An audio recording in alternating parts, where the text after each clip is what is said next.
Welcome दोस्तों, स्वागत है आपका अपने चैनल पढ़ाई लिखाई पे विद मी वीरेंद्र। तो आइए दोस्तों, आज का वीडियो स्टार्ट करने से पहले हमारे चैनल को शेयर, लाइक एंड सब्सक्राइब करना ना भूलिएगा। चलिए स्टार्ट करते हैं आज की कहानी। आप समझ ही गए होंगे कि क्या है आज का विषय।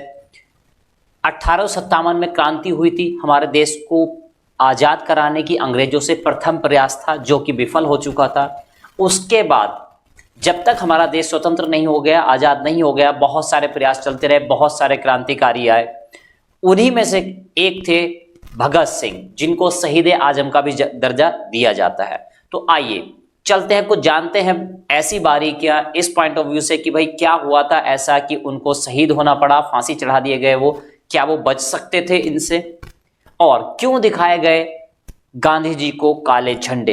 देश के युवाओं ने जब विरोध किया था गांधी जी का, ऐसा क्या मुद्दा था, क्या पॉइंट था। तो देखिए, नमन करते हैं भगत सिंह, सुखदेव, राजगुरु, इन तीनों को नमन है हमारा। चलिए आज का वीडियो स्टार्ट करते हैं। तो देखिए होता क्या है, सबसे पहले जान लीजिए भगत सिंह जो थे इससे पहले किन किन एक्टिविटीज में इन्वॉल्व थे, क्या क्या चीजें उन्होंने की थी। क्रांतिकारी थे, देश को आजादी दिलाने में बहुत ज्यादा मदद की उन्होंने। आइए देखते हैं। कहानी स्टार्ट होती है 13 अप्रैल 1919, जलियांवाला बाग। उस समय भगत सिंह बहुत ही छोटे बच्चे रहे होंगे, लगभग 13 से 15 साल की उम्र रही थी इनकी। उस समय की बात है।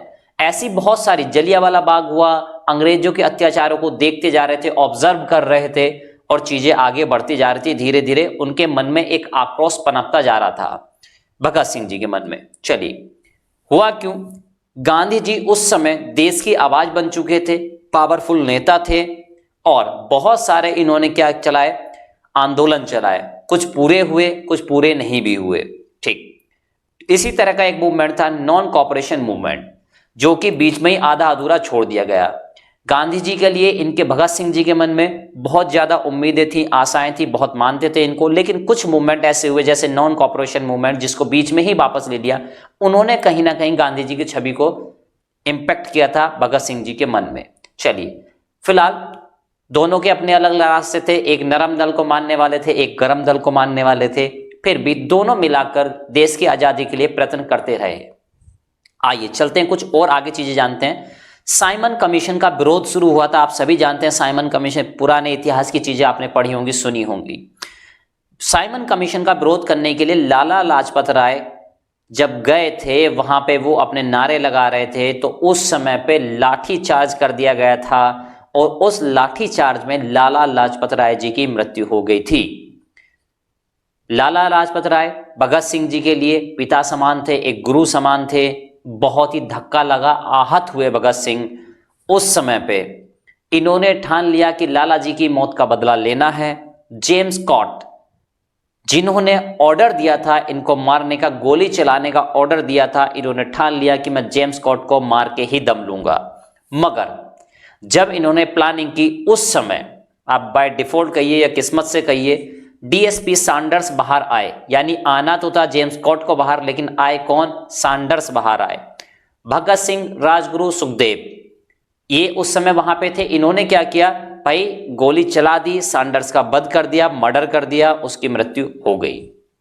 और कुछ ही दिन बाद, यानी आप कहिएगा आज जैसे मृत्यु की है उसका मर्डर किया है, अगले दिन इन्होंने पर्चे छपवा दिए और वहां पे लिखवा लिया, लाला लाजपत राय की मौत का बदला हमने ले लिया है।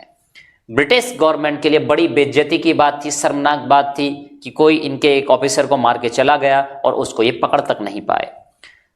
इसी दौरान कुछ वक्त बाद ये वहां से, लाहौर से निकल लिए थे, अंग्रेज इनको पकड़ नहीं पाए थे। लेकिन एक बार सेंट्रल असेंबली में बॉम्ब फेंका गया। आप सभी जानते हैं कि तीनों लोगों ने बॉम्ब फेंका था। कहां पे, सेंट्रल असेंबली में। आप कहिए कि कोर्ट की कार्यवाही चल रही थी, वहीं पे इन्होंने बॉम्ब फेंका और वहां पे पर्चे बांट दिए इन्होंने, पर्चे फेंके। ठीक है, पर्चे फेंके और कहा इंकलाब जिंदाबाद, इस टाइप के नारे वहां पे लगाने, देशभक्ति से भरे नारे लगाने शुरू कर दी। एक 21 साल का लड़का ही तो था, इतनी बड़ी बड़ी चीजें कर रहा था। सजा हुई, 2 साल की सजा झेल रहे थे, काट रहे थे ये। अब उसमें इन्हें मृत्यु की डेट डिसाइड हो गई कि इनको फांसी लगा दी जाएगी।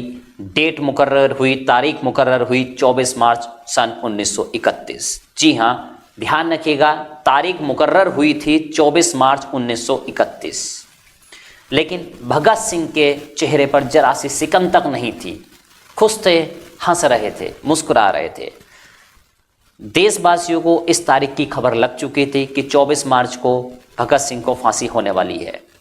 ब्रिटिश गवर्नमेंट के हाथ पैर फूल गए थे कि पता नहीं उस दिन, फांसी के दिन, कोई बड़ा बवाल ना हो जाए, कोई बड़ा दंगा ना हो जाए, क्योंकि भगत सिंह के प्रति लोगों के मन में बहुत ज़्यादा विश्वास और प्रेम उमड़ रहा था।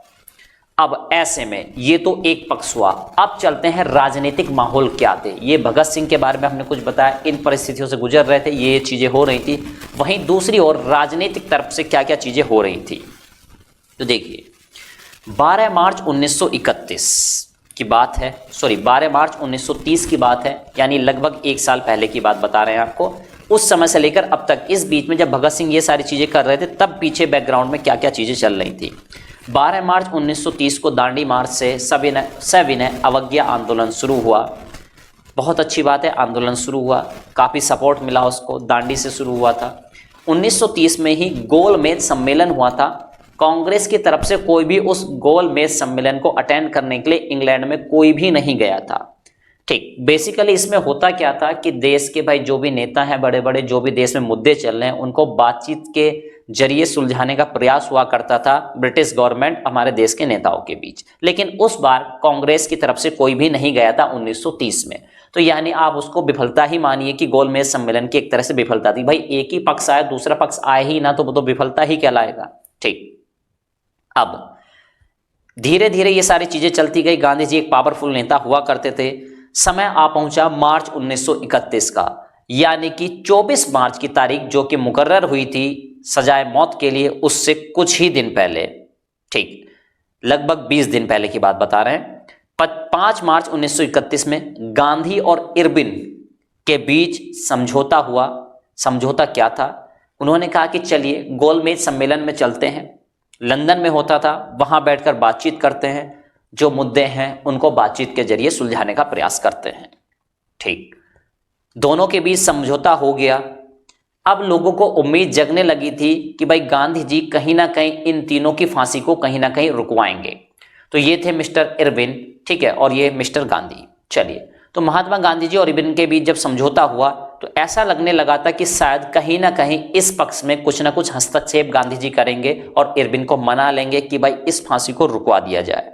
चलिए, जब गांधी जी इरविन से बात करके दबाव बनाकर इन चीजों को फांसी रुकवा सकते थे, ऐसा लोगों को मानना था, जनता में विश्वास था, लेकिन ऐसा हो नहीं पाया।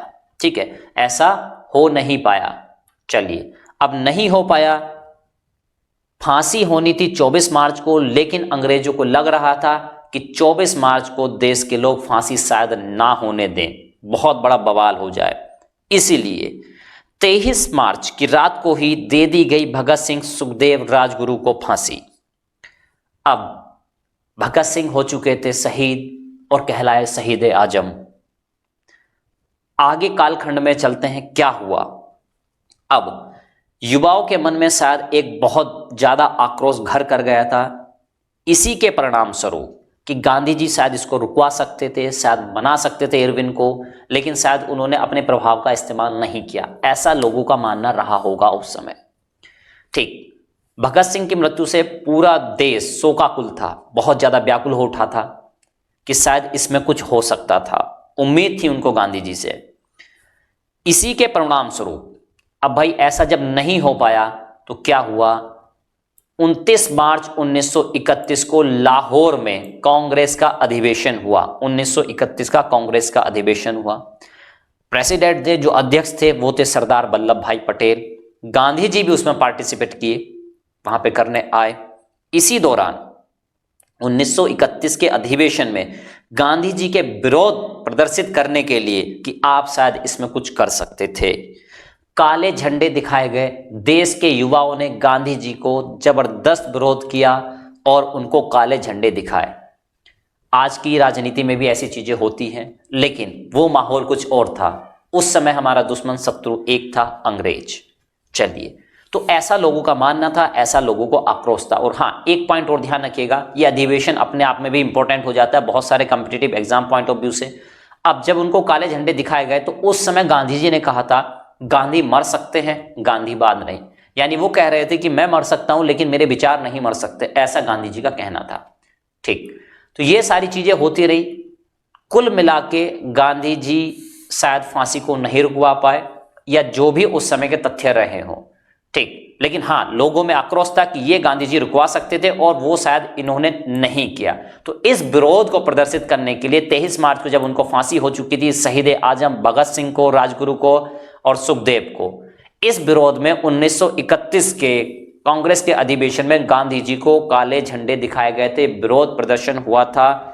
इस चीज को आप कितना सही मानते हैं, कितना गलत मानते हैं? लोगों का आक्रोश ही था जो शायद कालो झंडों के रूप में निकल के सामने आ रहा था। आप क्या मानते हैं? बिल्कुल हमें कमेंट बॉक्स में कमेंट करके बताइएगा। फिलहाल नमन करते हैं भगत सिंह, राजगुरु, सुखदेव को। जय हिंद, जय भारत।